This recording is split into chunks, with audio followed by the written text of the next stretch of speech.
Value zone hyper mart ఇప్పుడు మన అమీర్పేట్ లో ఈ సెప్టెంబర్ 18న గొప్ప ప్రారంభం.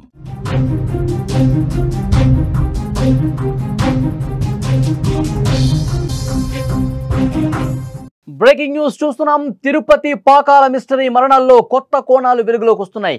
మరణాలపై ఇంకా స్పష్టత రావటం లేదు. హత్యల లేక ఆత్మహత్యల? మృతుడికి క్రైమ్ వీడియోలు చూసే అలవాటు ఉందని ఒక కొత్త ఇన్ఫర్మేషన్ వచ్చింది. ఘటనా స్థలంలో సిమ్ లేని సెల్ ఫోన్లు కూడా స్వాధీనం చేసుకున్నారు. కాల్ డేటాను పరిశీలిస్తున్నారు.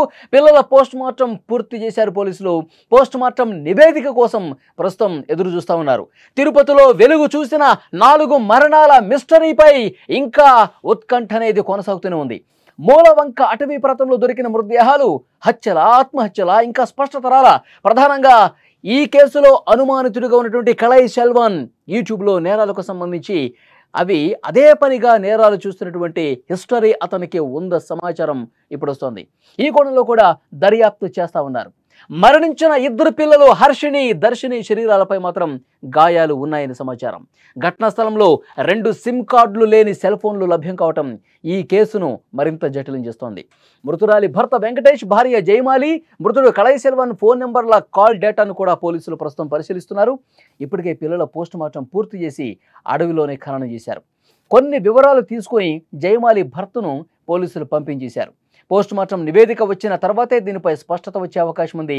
ఈ కేసు గురించి మరిన్ని వివరాలు మనం తెలుసుకునే ప్రయత్నం చేద్దాం. మా ప్రతినిధి ఉమాశంకర్ ఫోన్ లైన్లో సిద్ధంగా ఉన్నారు. ఉమాశంకర్, ఈ మరణాలకు సంబంధించి ఇంకా కొంత ఉత్కంఠ అయితే కనిపిస్తుంది. కొన్ని విషయాలు బయటకు వస్తున్నప్పుడు కూడా ఇవి నిజంగా చంపేశారా లేకపోతే సూసైడ్ చేసుకున్నారా అన్నది ఎప్పట్లోగా క్లారిటీ వచ్చే అవకాశం కనిపిస్తుంది. కొత్త విషయాలను బట్టి ఈ దర్యాప్తు ఏ విధంగా జరుగుతోంది? ఇది 4 రోజులు అయినప్పటికీ కూడా ఈ మరణాల పైన ఇంకా ఒక క్లారిటీ రాలేదు. అయితే మెయిన్ గా ఏంటంటే అక్కడ తంజావూరు నుంచి తిరుపతికి సంబంధించి అంటే దాదాపు 400 కిలోమీటర్లు ప్రయాణించి ఇక్కడ సూసైడ్ చేసుకోవాల్సిన అవసరం ఏమొచ్చింది ఒక పాయింట్, లేకపోతే ఎవరైనా వచ్చి ఇక్కడ పక్కా ప్లాన్ గా చేసి వెళ్ళారా అనే కోణంలో ఇది 2 పాయింట్ల మీదే పోలీసులు మొదటి నుంచి కూడా ఇన్వెస్టిగేషన్ అయితే కంటిన్యూ చేస్తున్నారు. అయితే భర్త ఇచ్చినటువంటి సమాచారం కళై సెల్వన్ అంటే ఎవరైతే జయమాలి మరిది ఉన్నాడో సో అతనికి సంబంధించి కొంత డౌట్ అయితే ఉంది. అతను కూడా క్రైమ్ థ్రిల్లర్స్ చూస్తున్నట్టయితే అక్కడ ఉన్నటువంటి బంధువుల నుంచి వస్తున్నటువంటి ఇన్ఫర్మేషన్, దాంతో పాటు కూడా అక్కడ హాస్పిటల్ రిపోర్ట్ మనకు ఒకటి లభించింది. క్రిష్ హాస్పిటల్ అనేటువంటి ఒక సైకలాజికల్ డాక్టర్ దగ్గరికి అతను వెళ్తున్నట్టు, అతను సైకలాజికల్ గా ఇబ్బంది పడుతూ అతని దగ్గర ట్రీట్మెంట్ తీసుకుంటున్నట్టు మనకి అంటే ఫస్ట్ ప్రైమ్ గా దొరికినటువంటి ఇన్వెస్టిగేషన్ లో అంటే పోలీసులకి. సో దాన్ని బేస్ చేసుకుని వీళ్ళు తంజావూరు అని చెప్పి ఐడెంటిఫై చేశారు. సో ఆ హాస్పిటల్ కి వెళ్తూనే ఇతను కొంత క్రైమ్ కి సంబంధించినటువంటి థ్రిల్లర్స్ చూసేవాళ్ళు, యూట్యూబ్ లో కూడా క్రైమ్ వీడియోలు ఎక్కువ చూసేవారు అని కూడా చెప్తున్నారు. సో ఆ రకంగా ఏదైనా ఈ రకంగా మర్డర్స్ ప్లాన్ చేశారా, ఎవరికి డౌట్ రాకుండా మనం అక్కడ చూడొచ్చు. ఆ కళై సెల్వన్ నాడు ఏదైతే జయమాలి ఉందో ఆమె చంపి కింద అట్లే పనబెట్టి ఉన్నాడు. దాంతో పాటు పిల్లల్ని ఇద్దరిని కూడా దాడి చేసి చంపినట్టు తెలుస్తుంది. వీళ్ళిద్దరి పైన పెద్దగా గాయాలు కనిపించలేదు కానీ దర్శిని, వర్షిని ఇద్దరు పిల్లల పైన కూడా కొంత బర్రెముకలు ఇరిగిపోవడము, తలకి కొంత ఇంజూర్ అయినటువంటి విషయాలను పోలీసులు ఐడెంటిఫై చేశారు. సో ఆ పిల్లల్ని చంపి పూడ్చిపెట్టి ఒక 2 సెల్ ఫోన్, 2 ఆధార్ కార్డు అంటే వీళ్ళకి సంబంధించినటువంటి ఆధార్ కార్డులు ఆ ఒక గుంతలోనే వేసేసి ఒక ఫోన్ సిమ్ లేనటువంటి సెల్ ఫోన్ ఆ గుంతలోనే వేసేసి వాళ్ళని పూడ్చేసినటువంటి పరిస్థితి. అయితే మరో సెల్ ఫోన్ దొరికింది, ఆ సెల్ ఫోన్ లో కూడా సిమ్ లేదు. సో ఇవన్నీ కూడా మనం సినిమాల్లోనే చూస్తూ ఉంటాం. సాధారణంగా ఎక్కడైనా టవర్ లొకేషన్ ట్రేస్ అవుట్ చేయాలన్నా కూడా సిమ్ అక్కడ ఉండకూడదు కాబట్టి సిమ్ తీసి ఎక్కడో పాడేస్తూ ఉంటాడు. కాబట్టి పోలీసులు కూడా కనుగొనేటువంటి అవకాశం ఉండదు. సో ఆ రకంగా ఏమైనా క్రియేట్ చేసి కళై సెల్వన్ మొత్తం మర్డర్స్ కి ప్లాన్ చేశాడా అనే ఫస్ట్ పాయింట్ పోలీసులు అయితే పెట్టుకున్నారు. ప్రస్తుతం పోస్ట్ మార్టం కి సంబంధించినటువంటి నివేదిక ఇంకా రావాల్సి ఉంది కాబట్టి వచ్చే అవకాశం ఉంది. ఉమాశంకర్, ఈ రిపోర్ట్స్ ఎప్పటిలోకి వస్తాయి అంటారు? అంటే ఇది దాదాపు 20-25 రోజులు రాసింతా కూడా పూర్తిగా కుళ్ళిపోయి ఉన్నాయి. అక్కడ బ్లడ్ శాంపిల్స్ తీసుకున్నారు కానీ దాన్ని మరింతగా లోతైనటువంటి దర్యాప్తు చేయాల్సి ఉంది ఫోరెన్సిక్ వాళ్ళు. సాధారణంగా ఒక 2-3 రోజుల క్రితం చనిపోతే అక్కడ బ్లడ్ శాంపిల్స్ కానీ లేకపోతే వాళ్ళకు ఉన్నటువంటి కొన్ని శాంపిల్స్ బాడీస్ లో తీసుకుని వెంటనే చేసే అవకాశం ఉంటుంది. బట్ అక్కడ బాడీ మొత్తం కూడా చిందరబందర అయిపోయింది, మొత్తం కుళ్ళిపోయినటువంటి పరిస్థితిలో ఉంది కాబట్టి దాన్ని మరింతగా విశ్లేషించాల్సినటువంటి అవసరం ఉంది కాబట్టి దాన్ని కొద్దిగా లేట్ అయ్యేటువంటి అవకాశం ఉంది. కాకపోతే ఇది 4 మరణాలు కొంత మిస్టీరియస్ గా మారింది కాబట్టి కొంత త్వరితగా తీసుకునే ప్రయత్నం అయితే ఇక్కడ ఉన్నటువంటి పోలీసులు చేస్తున్నప్పటికీ కూడా అటు ఆల్టర్నేట్ గా ఆ 2 సెల్ ఫోన్లకు సంబంధించినటువంటి సిమ్లు కనిపించలేదు కాబట్టి ఆ సిమ్లు ఎవరిది, సో ఆ నంబర్స్ ఎవరిది అనే దానిపైన కూడా ఆ నంబర్స్ వాళ్ళ దగ్గర నుంచి తీసుకొని, దాంతో పాటు కూడా భర్త వెంకటేష్ ఫోన్ నంబర్ కూడా తీసుకొని ఎవరైనా ఈ కాల్ ట్రాన్సాక్షన్ జరిగిందా అనే దానిపైన కూడా పోలీసులు మొదటగా. అయితే ఉమాశంకర్, చనిపోయిన వ్యక్తి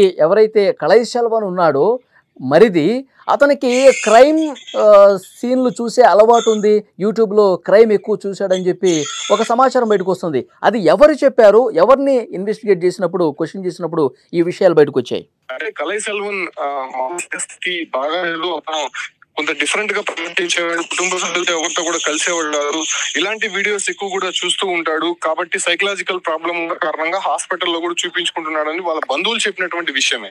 సో అక్కడ నుంచి తీసుకున్నటువంటి ఇన్ఫర్మేషన్ కారణంగానే ఇక్కడ ఏంటంటే ఏపీలో జరిగినటువంటి మర్డర్స్ కాదు, ఇక్కడ ఇన్ఫర్మేషన్ ఇచ్చే వ్యక్తి లేదు, దాంతో పాటు కూడా లాంగ్వేజ్ ప్రాబ్లం ఉంది, కమ్యూనికేషన్ గ్యాప్ ఉంది. సో కంప్లీట్ గా పోలీసులంతా కూడా తంజావూరు నుంచి వాళ్ళ బంధువులు ఇచ్చేటువంటి ఇన్ఫర్మేషన్ మేరకే మొత్తం ఇన్వెస్టిగేషన్ చేయాల్సి ఉంటుంది. సో ఈ కళాయి సెల్వన్ అనేటువంటి వ్యక్తి సైకలాజికల్ గా ఇబ్బంది పడడము, క్రైమ్ థ్రిల్లర్స్ చూస్తున్నాడు అనేటువంటి విషయం కూడా అక్కడ ఉన్నటువంటి వారే చెప్పినటువంటి పరిస్థితి. సో ఆ రకంగా ఏమైనా సీన్ క్రియేట్ చేశారా? మనం ఇంకోటి కూడా ఐడెంటిఫై చేయాలి.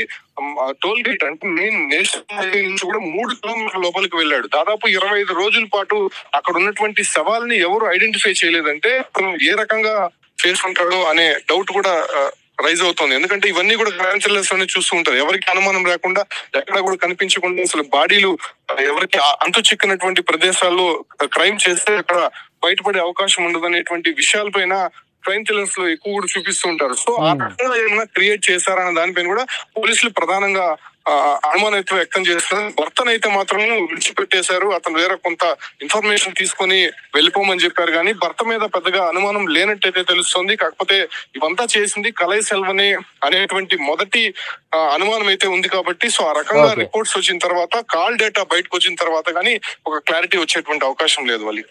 ఓకే ఉమాశంకర్, మరింత ఇన్ఫర్మేషన్ కోసం మళ్ళీ ఒకసారి మేము మీకు టచ్లోకి వస్తాం. Thank you. అది తిరుపతిలో జరిగినటువంటి ఈ 4 మృతులకు సంబంధించి ఇన్వెస్టిగేట్ జరుగుతూనే ఉంది. ప్రస్తుతం ఫోరెన్సిక్ రిపోర్టు రావాల్సినటువంటి అవసరం ఉంది, పోస్ట్ మార్టం రిపోర్ట్స్ రావాల్సిన అవసరం ఉంది. అయితే ప్రధానంగా అనుమానం వ్యక్తం చేసింది ఈ మరిది కళాయి సెల్వన్ ఎవరైతే ఉన్నాడో అతను కొంత సైకలాజికల్గా ఇబ్బంది పడతా ఉన్నాడు. అతనికి క్రైమ్ సినిమాలు, క్రైమ్ ఎపిసోడ్లు సోషల్ మీడియాలో బాగా చూసినటువంటి అలవాటు ఉందని చెప్పి వాళ్ళ కుటుంబ సభ్యులే కొంత సమాచారం ఇచ్చారు. ఆ యాంగిల్లో కూడా ఇన్వెస్టిగేట్ చేస్తూ ఉన్నారు. అంటే వదినను చంపేసి, పిల్లల్ని కూడా చంపేసి తర్వాత తాను సూసైడ్ చేసుకున్నాడా అన్న కోణంలో ప్రస్తుతం దర్యాప్తు జరుగుతుంది. అయితే ఇక్కడ బ్రదర్ ఎవరైతే ఉన్నాడో, ఈమె భర్త ఎవరైతే ఉన్నాడో అతని మీద పెద్దగా అనుమానాలు ఏమీ లేవు. అతను చేసినట్టుగా ఇంతవరకు ఏమీ నిర్ధారణ కాలేదు. కొంత సమాచారం ఈ ఫ్యామిలీకి సంబంధించి తీసుకుని ఇన్వెస్టిగేషన్లో ఉపయోగపడటానికి అవసరమైనటువంటి సమాచారం తీసుకుని అతన్ని వదిలిపెట్టినట్టుగా తెలుస్తుంది. మొత్తం ఈ కళాయి సెల్వన్ చుట్టూనే వ్యవహారం మొత్తం నడుస్తుంది. ఇతనే చేసి ఉంటాడు అనటానికి కావలసిన ఆధారాలు సంపాదించే పనిలో పోలీసులు ఉన్నారు. నిజంగానే అతనే చంపాడా లేకపోతే ఇవి సూసైడ్లా అన్నది 1-2 రోజుల్లో క్లారిటీ వచ్చే అవకాశం అయితే కనిపిస్తాం.